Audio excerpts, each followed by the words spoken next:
2009년 7월 달에 이명박 정부의 국토해양부가 작성한 보도자료를 잠깐 보겠습니다. 간단히 말해서 여기 내곡동의 보금자리 주택이 추진되는 것이 좌절됐는데 재추진한다 이런 막 보도가 나오니까 이명박 당시 이 국토해양부에서 반박한 자료예요. 내곡동 개발 사업 추진 사실 없다. 그러니까 기본적으로 노무현 정부 때 허가가 났던 사항이라는 이 거짓말을 출발한 이게 이명박 정부 초기 때도 내곡동 그린벨트 푸는 문제, 보금자리 주택 이런 거 짓는 문제가 사실상 거절됐었던 거죠. 그런데 오세훈이 집요하게 이걸 추진하는 거예요. 결국에는 그래서 푼 거예요. 근데 정부에서 환경부라든지 뭐 그 일반 지자체 소초구 같은 데서 안 된다고 했던 거를 서울시 담당 국장이 그걸 풀었다는 게 상식적으로 말이 되느냐예요. 나 결정적인 증거가 나왔다고 생각하거든요. 이명박 정부 때도 당시 국토해양부 등이 이건 못한다. 이렇게 됐던 거를 집요하게 풀었던 건 오세훈이라고 보는 게 맞겠죠. 시장도 모르는 상태에서 현 중앙정부가 아니라고 부인할 정도의 사안을 서울시의 국장 하나가 주택국장? 이 사람 하나가 이걸 정결 처리할 수 있는 문제입니까? 이거는 오세훈 사퇴 사안입니다. 국장이 뭐 잘못되면 제가 단두대 갈게요 하고 정결해버렸나 보죠 뭐. 물론 그 사람이 계속 초고속 승진했다는 얘기도 있죠. 대범한 사람이었나 보네. 아니 그 시장을 뒤통수를 쳤는데 이 사람은 왜 계속해서 진급해서 올라갔을까요? 그러니까 32억으로 뒤통수를 쳐버렸는데 그것도. 그러니까 지금이라도 공범 소리 듣고 싶지 않으면 그때 어떤 일이 있었는지 정확하게 이야기해야 될 겁니다. 아니면 그 사람도 혹시 몰라요. 내곡동에 땅이 있었을지 압니까? 그 보금자리 지구를 보면은 딱 정말 오세훈 땅만 쏙 들어가게 만들어 있어요. 그러니 이명박이나 이시영이나 이상국도 열받는 판이거든요, 지금. 정말 이상한 모양으로 되어 있죠. 이걸 국장이 이렇게 그 말 그대로 시장을 선출을 하는 이유가 민주적 정당성을 주는 거잖아요. 이 행정 행위에 대해서 민주적 정당성을 주고 이 사람이 하는 행위는 국민들의 어느 정도 합의가 있다 이렇게 주는 거고, 한 도시에서 그린벨트를 푼다는 이 사업 자체는 행정적 판단으로 할 수 있는 게 아니라고요. 국민들이 민주적 정당성을 부여하지 않으면 있을 수가 없는 일이에요. 그 특정 부위에 혜택을 준다는 문제도 있지만 그린벨트를 푼다는 게 피해를 서울 시민들이 나눠 갖겠다는 의미도 있거든요. 근데 이거를 국장이 전결했다는 거는 이건 말도 안 되는 소리죠. 네. 오세훈도 박형준 못지 않습니다. 지금 나오고 있는 여러 가지 의혹들이. 그 다음에 박근혜 때 그 외교부 산하기관인 코이카 유명하죠. 한국국제협력단이라고. 여기 중장기 자문단으로 르완다에 파견이 됐었는데 이게 오세훈은 자격 미달이었어. 근데 여기에 해외 파견 특혜를 누린 사람이야 또. 이 사람 자격 미달 전문이네요. 자격 미달인데 시장 후보 나오고 자격 미달인데 시장 했었고 자격 미달인데 어디 외국에 나가고. 그러니까 원래 중장기 자문단이 바로 다른 데에서 자문단을 했는데 바로 다른 사업의 중장기 자문단을 할 수 없는데 오세훈은 2013년 12월부터 2013년 6월까지 이미 페루의 중장기 자문단으로 가 있었어요. 근데 2014년 7월부터 2015년 1월까지 바로 루안다로 가게 된 거죠. 이때 오세훈 말고 또 다른 후보가 있었는데 그 사람은 탈락을 했고 그 다음에 면접도 대면 면접을 해야 되는데 오세훈은 화상 면접을 했습니다. 인터넷 화상 면접으로 수많은 특혜를 준 거고요. 또 10일간 국내 교육 이수를 해야 되는데 해외에 있어서 갔으니까 해외에서 이틀만 교육을 또 받은 거죠. 계속해서 특혜가 있었고 이거는 이미 권익위에서 권고가 나서 해당 그 공무원들이 징계를 받았으니까 이거는 몰랐다라고 네. 하기에는 네. 확실한 거죠. 네. 재밌다 이거.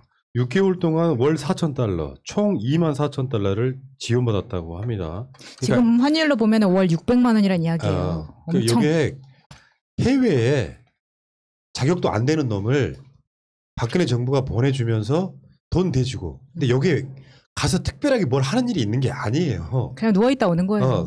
아니 뭘 누워 있었겠어요. 놀러 다녔겠지. 루안다에 뭐 볼 게 있다고 지금 보면은. 이보세요. 루안다 비하발언 사과하십시오. 루안다에 가면 그 수리원 그 자연 경관을 무시하시는 겁니까? 그러니까 뭐 지금? 사파리 구경이나 했겠죠. 근데 에볼라도 있어요. 한 달에 600만 원씩이면요. 루안다에서 최상위급이에요. 환율 뭐 이제 물가 이런 것 때문에 그렇죠. 루안다에서 한 월 4,000달러 정도 되면 우리나라 돈으로는 거의 몇 천만 원 지급받은 거랑 비슷하겠죠. 그럼요. 그 그래서 6개월 왕년이 하다 온 거죠. 6개월이 아니라 1년이죠. 페루에서도 6개월 있었으니까. 뭐 그거는 비리는 아니었지만 근데 코이카 자체가 약간 은퇴한 정치인들에게 이런 식의 특혜를 많이 줘서 그동안 문제제기가 많이 있었거든요. 이것도 그 중에 하나라고 또 볼 수 있죠. 다시 한번 하나겠죠. 말할게요. 조국 장관이 이랬다면 어떻게 됐을까요? 조민 양이 코이카에서 인턴한 것 때문에 아마 판결난 게 맞아. 하나 있죠. 예, 케냐. 음. 그거랑 한번 비교해 생각해 보자고. 그때는 이제 뭐 애들이니까 스펙 쌓고 뭐 이런 것 때문에 갔다지만 그렇죠. 본인은 뭐 왜 가냐고요. 서울시장 스펙 쌓으려고. 근데 또 여기에 대해서 오세훈이 뭐라고 하는 줄 알아?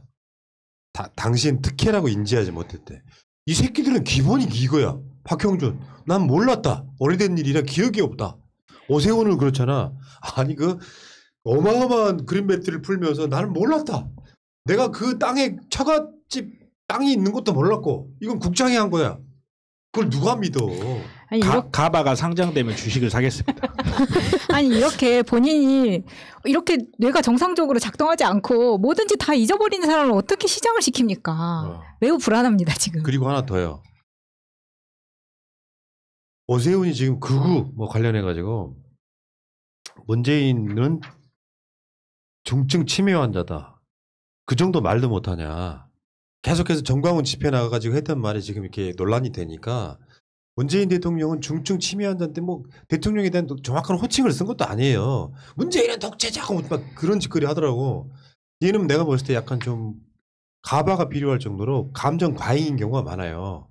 현장에서 집회에서 군중들이 막 반응해주면은 온갖 소리를 다 할 자야. 내가 봤을 때는. 근데 그런 식으로 현직 대통령에 대해서 서울시장까지 지냈던 놈이 올라가서 그러니까 그 악담을 쭉 들어보면은 피가 거꾸로 솟는다니까.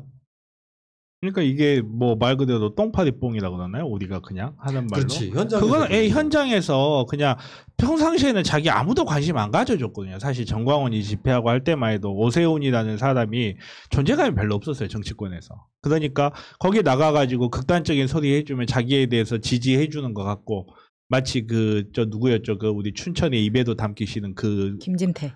전 누구나 말 안 했어요. 감사합니다. 아 맨날 이렇게. 감사합니다. 네. 아무튼 그 사람이 뽕 맞아가지고 정신 못 차린 것처럼 이 사람도 그런 거죠. 그리고 이 사람이 그게 이 사람 수준인 거죠, 사실. 근데 문재인 대통령에 대해서 중증 치매 환자 같은 그런 소리를 하고 나니까 얘가 하는 말이 그 정도 말도 못하냐. 이 거짓말쟁이 새끼가요. 이런 식이라면 오세훈한테 어떤 표현도 할 수 있어 우리가. 맞아요. 이 거짓말쟁이 새끼, 사기꾼 새끼 뭐 이런 식으로 할 수 있는 거라고. 선거 과정에서 우리가 어떤 후보를 검증하는 데 있어서는 별편 다 쓸 수 있는 거예요. 사과를 하면 되거든. 알려진 거 보니까 오세훈 어머니가 치매라며. 본인도 지금 이야기하는 거 보면 본인도 다 약간 모르니까. 의심이 될 수도 있다고 생각이 들 수도 있다라는 생각을 하는 사람도 있을 수 있겠네요. 아이고 참 살기 힘들다 진짜. 이게 치매에 대해서는요. 문재인 대통령이 치매 국가 책임제를 통해서 그렇죠. 치매가 어떤 어르신이 하나 걸리면 한 가정이 거의 풍비박산 날 정도 상황이 돼버려요. 그래서 국가가 치매에 대해서는 책임을 지겠다. 국가 책임제가 돼서 여러분들이 이제 우리 정책 방송을 잘 안 보니까 잘 모르시겠지만 치매 초기에 치료를 하면 치매가 한 10년, 15년 이렇게 지연돼요. 그 치료를 정부가 해주고 있고 중증 치매에 대해서도 정부가 문재인 케어를 통해서 보살피고 있습니다. 근데 그 치매에 대해서 본인 어머니가 치매인 사람이 한 국가 원수를 서울시장까지 지낸 놈이 중증 치매 환자라고 표현하는 게 사과도 하지 않으면서 그 정도 말도 못하냐. 이게 극우라니까. 이거는 문재인 대통령뿐만 아니라 사실 지금 중증 치매 환자와 그 가족들의 겪고 있는 고통에 대해서 완전히 비하하는 거거든요. 이 사람은 진짜 시장이 될 자격이 없는 사람이에요. 패륜하죠. 또 어머니가 치매를 앓고 있는데 이렇게 얘기를 하는 거면. 그러니까 제가 이게 뭐 저 같은 경우는 사실 개인적으로 의료 경력이 치매 환자에 관련해서 제일 많아요. 사실은 치매 환자는 거의 한 10년 이상을 봐왔거든요. 근데 이게 치매 이게 정말 이렇게 좋은 표현이 하나 있는데 이렇게 법의학 전문가가 쓴 책인데 How We Die라는 책이 있어요. 그 책에 보면 치매와 다른 질병의 차이가 다른 질병은 다 본인이 아픈데 치매는 가족이 아프다는 말이 있어요. 가족이 완전히 분해돼 버려요. 치매 환자는 자기가 뭐가 불편한지 몰라요. 자기는 해맑아. 벽에다 똥 바르면서 자기는 괴로운 게 없어요. 그냥 막 바르는데 주변 사람들 미쳐버리는 거예요. 정말로.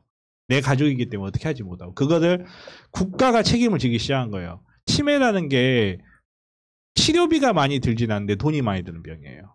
약값은 싸요. 근데 그 사람을 케어하고 관리하려면 돈이 어마어마하게 들거든요. 그거를 문재인 대통령이 치매 국가 관리를 해서 일반 개인들이 치매 때문에 가족이 붕괴되는, 김병 끝에 효자 없다고 그러잖아요. 치매 때문에 가족이 붕괴되는 이런 현상을 막고 계신데 거기다 대놓고 그걸 보고 독재라고 하고 그걸 보고 치매, 중증 치매라고 하는 이 사람을 도대체 이 사람의 바닥이 어딘가 정말 궁금할 수밖에 없어요. 그 정광훈 집회 나가서 한 말들을 하나하나씩 들어봐요. 살이게 느껴지더라고. 살의. 뭐 저런 놈이 서울시장이었나 싶은데 내가 봤을 때는 오세훈은 사실상 총선 때 광진에서 떨어지고 나서는 정계 연대 각이었거든요. 맞아요. 근데 하도 저쪽에 인물이 없다 보니까 하필이면 상대 경쟁자가 나경원이다 보니까 다시 살아나는 거야. 무슨 좀비가. 그렇다 보니까 옛날 했던 말들을 그때는 내가 현장 분위기에 취해서 이렇게 말했다라고 이야기를 해야 되는데 그러면 오세훈 이자가 만약에 서울시장이 되면은 국무회의에 서울시장이 들어가잖아. 중증 치매 환자랑 서로 국무회의하고 자빠졌겠네. 이 새끼 웃긴 놈이야 진짜. 저희들이야 고맙죠. 방송 꺼리죠. 자기 당선될 확률 낮춰. 뻔뻔하게 이렇게 나와주는 거 보면 딱 그 말이 생각나죠. They go low, we go high. 그러니까 총선 때 민주당한테 180석 몰아준 여러 가지 이유 중에 하나가 난 그거라고 보거든요.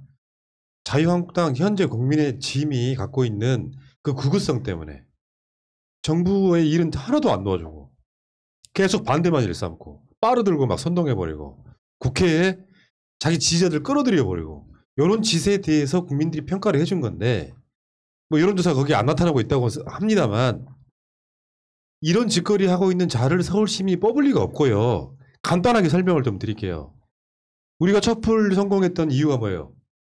박원순 시장이 광화문 광장을 열어줌으로써 시작된 거야. 너무 사람이 많이 모이니까 중간중간에 화장실 배치하면서 계속 도와줬죠.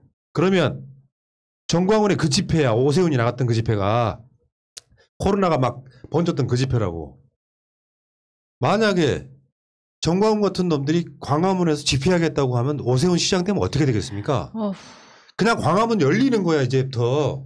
진짜 그럼 우리나라는 코로나에서 벗어날 수가 없겠네요. 근데 사실 저는 그렇게 생각을 해요. 저는 국민들의 현 정권에 대한 국민의 분노와 박원순 시장님이 만났기 때문에 200만, 300만이 모이는 그런 집회가 가능했던 거고 오세훈이 아무리 연다고 한들 그 정광훈 세력에 동조하는 사람의 숫자에 한계가 있기 때문에 물론 보기 싫고 짜증나고 시끄럽고 이런 거는 겪게 되겠지만 그 파급력 자체가 그 2016년에 그 뜨거웠던 촛불 광장처럼 그렇게 되진 않을 거라고 생각을 해요. 근데 그걸 둘째 치고 우리 국민들의 수준이라는 게 우리 국민들이 가진 수준이라는 게 민주당에 대해서 비판적인 입장을 갖고 있다 한들 이게 마음에 들지 않는다 하고 말 그대로 이렇게 과학의 30%가 늘 존재한다고 한들 과연 이런 사람들을 찍을 만큼 우리나라 국민의 수준이 낮은가? 라는 질문부터 저는 다시 던져보고 싶어요. 그러니까 정광훈의 신도 한 명이 서울시장이 되는 효과예요. 자, 광화문 여러분 모이셔가지고 마음껏 문재인 정부 타도 외치십시오. 마스크도 쓰지 말고. 이렇게 주는 효과가 분명히 있다. 기억들 하시기 바라겠습니다.